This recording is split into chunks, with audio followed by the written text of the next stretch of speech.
ازيكم عاملين ايه اخواتي وحبايبي؟ يا رب تكونوا بخير. النهارده بقى يا جماعه غدانا النهارده ملوخيه خضراء. بصراحه يا جماعه بعشق الملوخيه الخضراء، واكيد مفيش اتنين يختلفوا على الكلام ده. طبعا كل الناس بتحب الملوخيه الخضراء، وبحبها كمان يا جماعه من غير فراخ ولا رز ولا الحاجات دي. بحب اكلها بعيش كده، جنبها بتنجان بدقه واي حاجه بقى مخلله كده بتبقى زي العسل.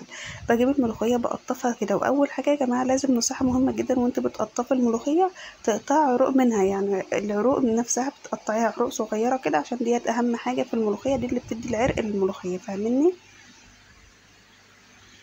وبعد كده بقطفها يا جماعة. جارتي يا جماعة قالت لي نشفي الملوخية في الغسالة الأوتوماتيك، يعني لو انت غسلتها وعايزة تنشفها بسرعة ومش لاحقة حطها في الغسالة الأوتوماتيك يعني وايه ونشفيها. بس الصراحة ما رضيتش أعمل كده، لأن ممكن الغسالة برضو كلها بيبقى ريحتها اريال وحاجات من دي، فطبعا بتبقى غلط. فأنا بصراحة جبت كده قماشة كبيرة وناشفة وتكون نضيفة جدا، حطيت عليها الملوخية تتصفى تماما وتنشف، وسبتها في الهوا شوية. بعد كده خرطتها زي ما انتم شايفين كده التخريط العادي ده يا جماعه، ما يبقاش ناعم جامد ولا تكون خشنه قوي، تمام.